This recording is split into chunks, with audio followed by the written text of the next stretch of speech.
Not only is there consensus about the need to fix No Child Left Behind, there's also remarkable consensus about how to fix it. And that consensus is this: continue the law's important measurements of academic progress of students, but restore to states, school districts, classroom teachers, and parents the responsibility for deciding what to do about improving student achievement. The numbers are alarming and depressing. 30 years ago, America was the world leader in the quantity and quality of high school diplomas. Today, we're barely in the top 40.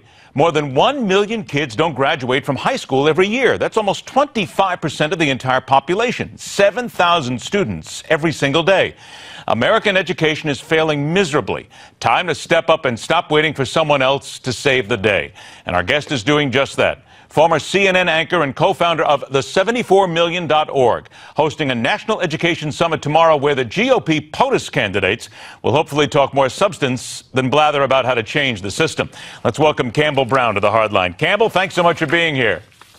Hey, Ed, thank you so much for having me. I really appreciate it. When it comes down to education, we can't talk about it enough. But I'm going to start right here with this. We both know, and the numbers I've stated tell us, that education's in trouble here in America. But how did we allow ourselves to get to this point? Because we can't just simply blame government for everything. We've got to take some responsibility somewhere along the line, don't we?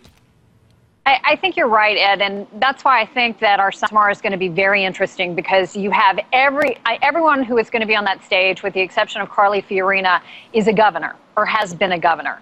And I think if you look overall at where we are making progress, it's been at the state level, where governors have been very aggressive about trying to get the expansion of school choice and the expansion of charters done. And what we will be able to hear, hopefully, when they go into their records a little bit, is what has worked and what they've learned from.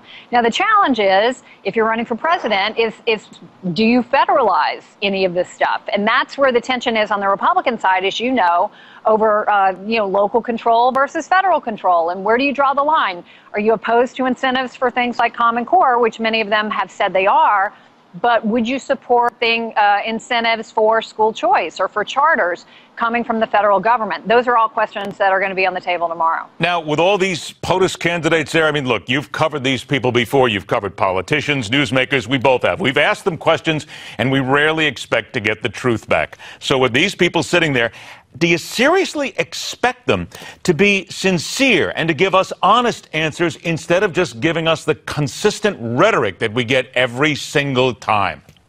Well, here's the trick, Ed. It's hard to keep the talking points going for 45 minutes. I will tell you, in my entire career covering politics, I've interviewed a lot of politicians, a lot of presidential candidates. This is the first time that I have ever been able to sit down with a candidate and talk about a single issue in depth for that long.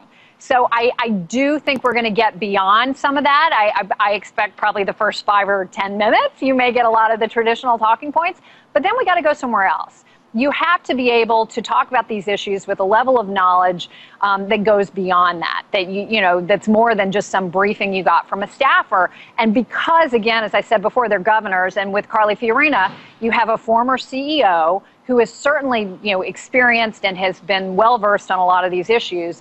They are just going to know stuff and be able to go deeper than I think a lot of other candidates would. So I do think we have a good group, and I just think you can't keep the talking points going for that long. Now, we had a soundbite that started everything out talking about No Child Left Behind. Now, the House and the Senate plans definitely differ on this. In your opinion, then, how do we bring the lawmakers together to make this work?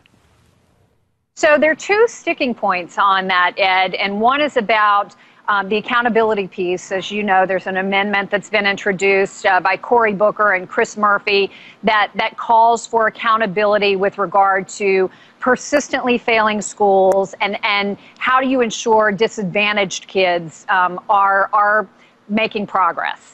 And, you wonder whether or not President Obama will sign the bill if there's not some sort of accountability measure in there. So that's a sticking point. You have conservatives who have been arguing for, Title I dollars, that federal money that's going to poorer kids, should be available for vouchers and for charters and to give parents more choices. So those two issues, I think, will be the most contentious as they try to figure things out in conference. And we'll see what sort of compromise they end up on, or end up with. But I think Lamar Alexander was right in that comment is a lot of people were amazed they got as far as they did.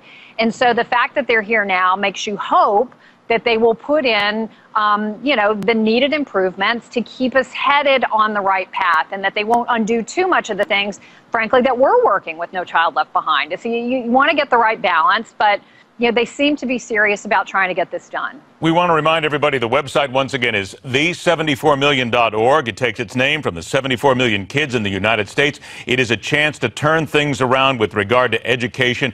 Campbell Brown, great luck with the summit. It's a pleasure to talk to you. I hope we do it again. Let's keep the conversation moving. Thank you so much. Thanks, Ed. Thanks for having me. Appreciate it. My pleasure. Take care. Next up, the government agency that will do whatever it takes to survive, especially if that means targeting you. The Hardline rolls on.